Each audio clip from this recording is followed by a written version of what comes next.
أيام الفراعنة في التاريخ كان في قبيلة اسمها قبيلة المجاي. معنى كلمة المجاي أصل الاسم منسوب لمنطقة اسمها مدة في النوبة في شمال السودان حاليا. المجاي اسم قبيلة بدوية نوبية، كانت جزء من الجيش المصري القديم، وكان ليهم مكانة كبيرة في المنظومة العسكرية. مهمتهم كانت حراسة الحدود والصحراء وحماية المقابر الملكية للفرعون، وكانوا بيحرسوا المواقع المهمة الدينية والملكية، وكانوا بيلبسوا شعار خاص بيهم عليه عين حورس، والمجاي خد لقب حارس الفرعون.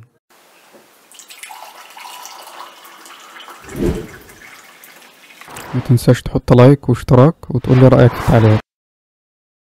في لعبة Assassin's Creed Origins المشهورة اللي نزلت سنة 2018 خدوا الفكرة التاريخية دي وطبقوها في القصة. بطل القصة بايك من سيوة من مصر القديمة، لونه أسمر لأنه من قبيلة المجاي اللي قلنا عليها. والميزة في الجزء ده من لعبة Assassin's Creed إن بطل القصة طالع بطل مثالي، هدفه نبيل، مش مجرم ولا قاتل مأجور زي ما بيتصدر في ألعاب كتير. بنشوف قصة اللعبة من خلال عالمة آثار اسمها ليلى حسن، كانت شغالة على مشروع سري اسمه أنيموس بروجكت.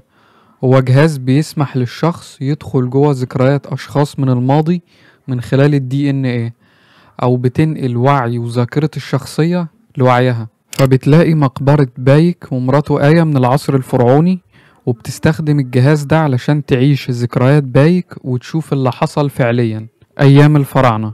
اللعبة بتدور في الفترة ما بين سنة 49 قبل الميلاد و43 قبل الميلاد، يعني في أواخر العصر البطلمي اللي هو الاحتلال اليوناني لمصر قبل سقوطه بسنين قليلة. فبطل القصة بايك هو المجاي الأخير، الوحيد اللي متبقي من قبيلة المجاي، فده خلاه في صورة بطل خارق مفيش زيه، المجاي الأخير. والمسؤولية اللي عليه تحولت من حارس للفرعون، لأن مفيش فراعنة في الوقت ده، اللي في الحكم كلهم من اليونان من الأسرة البطلمية، فتحول لحارس للشعب مهمته ينقذ الناس والأبرياء من ظلم وقهر الاحتلال البطلمي لمصر. فبتبدأ القصة مع بايك وابنه اللي اسمه خيمو، اللي كان شايفه قدوة ليه وعايز يبقى متجاي زيه. وبايك كان بيعلمه كل حاجة يقدر يعملها لأنه شايف فيه حلمه ومستقبله. لحد في يوم بايك اتخطف هو وابنه على ايد مجموعة ناس لابسين أقنعة حيوانات، جماعة سرية اسمهم Order of Ancients، نظام القدماء. خطفوه لأنهم كانوا محتاجين مفتاح أو حد يدلهم على مكان السر اللي يقدروا بيه يفتحوا مدخل لمقبرة سرية، وعشان هو من المجاي فأكيد يعرف أكتر عن أسرار المقابر الفرعونية، فهددوه بابنه. بايك اشتبك معاهم وحاول يخلص منهم، وهو بيتقاتل معاهم ويضربهم واحد فلت فالسكينة جت في صدر ابنه ومات. فبيبدأ يطاردهم وينتقم منهم من أصغر فرد لأكبر قائد للجماعة دي. فبيكتشف إن الجماعة دي مش عصابة عادية، دي ناس بتتحكم في السياسة من ورا الكواليس، بتحرك الحكام وبتصنع الفوضى والظلم، وكل واحد فيهم لابس قناع حيوان بيعبر عن شخصيته. وبيبدأ بايك دايرة الانتقام. أول واحد في قائمة الاغتيالات روجيك، الرجل ذو القناع الذهبي في سيوة. مهمته جوه المنظمة كان قائد ميداني لعمليات الخطف والتعذيب، ومسؤول عن انتزاع الاعترافات بالقوة. الحيوان اللي بيمثله كان بيلبس قناع الذئب الذهبي. اشمعنى الذئب؟ لأن الديب بيصطاد في صمت، ما بيهاجمش غير لما يطوق فريسته تماما. وده اللي عمله روجيك مع بايك وابنه، هو اللي بدأ كل حاجة. وسبب اغتياله ان هو كان المسؤول المباشر عن تعذيب بايك وخطف ابنه خيمو. تاني شخصية ميدونامون الحية، كان موجود في اسكندرية، مهمته في التنظيم ينشر الفوضى السياسية ويحرض الناس على بعض ويضرب استقرار المدينة. خد لقب الحية لأنه بيظهر في صورة رجل سياسي بلسان ناعم، بس بيدس السم بين الناس ويحرضهم على بعض، بيسيطر من غير ما يبان زي السم اللي بيمشي في العروق. وجود بايك في اسكندرية خلاه يقابل هناك صديقه أبولودوروس اللي كان المستشار السياسي لكليوباترا، فعرض عليه يقابل الملكة المنفية من الحكم وقتها كليوباترا. ودي أول شخصية تاريخية حقيقية تظهر في قصة اللعبة.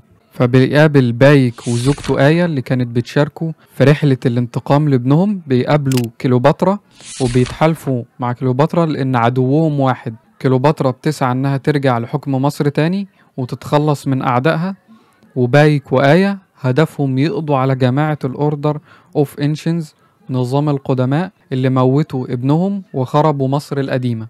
فكليوباترا بتقول لهم إن انتقامهم مش من روجيك والحية واللي نفذوا الجريمة بس، ده لازم يبقى من التنظيم اللي بيسيطر على مصر كلها في كل مدينة، لأن طالما خلص على واحد منهم حتى لو هو ما دورش على الباقي، هما اللي هيدوروا عليه ومش هيسيبوه. وبايك في اسكندرية وصل للشخصية الثالثة في التنظيم، يودوروس ذا هيبو أو فرس النهر. شخصيته بيبان تاجر محترم قدام الناس، لكن في الحقيقة عميل خبيث اسمه الحركي فرس النهر. اشمعنى فرس النهر؟ لأن فرس النهر بيبان هادي لكنه من أخطر الحيوانات في الحقيقة. نفس شخصية يودوروس، كان جاسوس لنظام القدماء، فبايك وصله وخلص عليه. بعدها طلع على مدينة منف عشان يوصل للجعران القاضي الفاسد.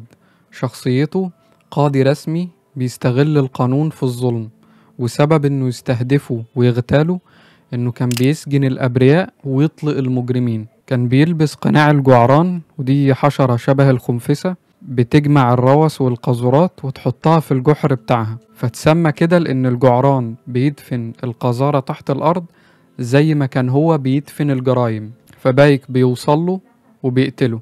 خامس شخصية بيوصلها شخصية الضبع ذا هينة السفاحة، كانت في الجيزة والمقابر الصحراوية. شخصيتها كانت سلاح الرعب النفسي للنظام، لأنها بتستخدم الخوف للسيطرة وبتنفذ اغتيالات علنية وبتخطف الأطفال وتخلص عليهم. خدت لقب الضبع لأن الضبع بيتغذى على الجثث وبيضحك بشكل مرعب زي أسلوبها، فبايك بيقدر يوصلها ويخلص عليها.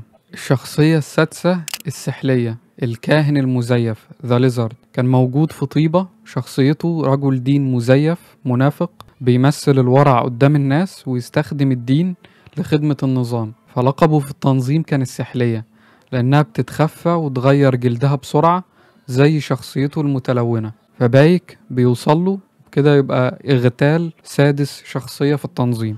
سابع شخصية التمساح تاجر الدم، كانت موجودة في الفيوم.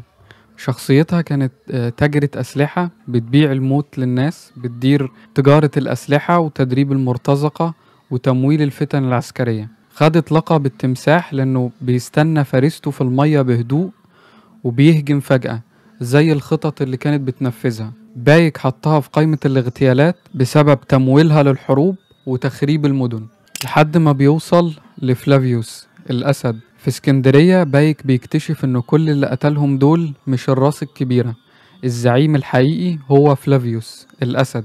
ده كان في الخفا وبيحرك كل حاجة من ورا الستار، هو العقل المدبر لجماعة تنظيم القدماء. شخصيته عقل شيطاني ما بيتأثرش بأي عاطفة، عشان كده اتسمى الأسد لأنه ملك بلا رحمة وقوي ما بيظهرش إلا في النهاية. بعد معركة قوية ضده، لأن فلافيوس كان معاه قطعة أثرية خارقة اسمها أبل اوف إيدن، دي بتصنع له جنود من الأشعة أو الهولوجرام بيحاربوا معاه رغم إنهم مش موجودين في الحقيقة. بس في الآخر قدر بايك ينهيه.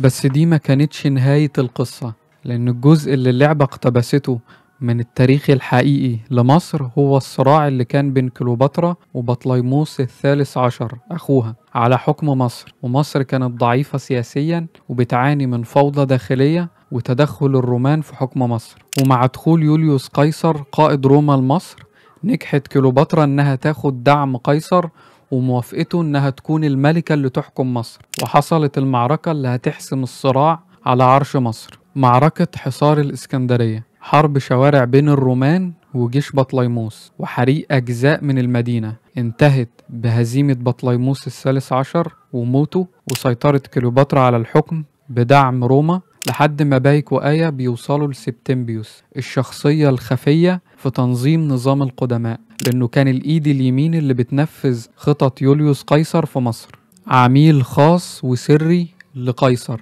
لقبه كان حيوان ابن آوي، وده حيوان صحراوي شبه الديب لكن أصغر، وغالبا بياكل الجيف وبيهاجم الفريسة وهي ضعيفة. بيظهر في الليل ويختفي بسرعة، وده بالظبط شبه شخصية سبتمبيوس، يغدر بخصومه في الخفا ويعيش وسط الخراب والحروب.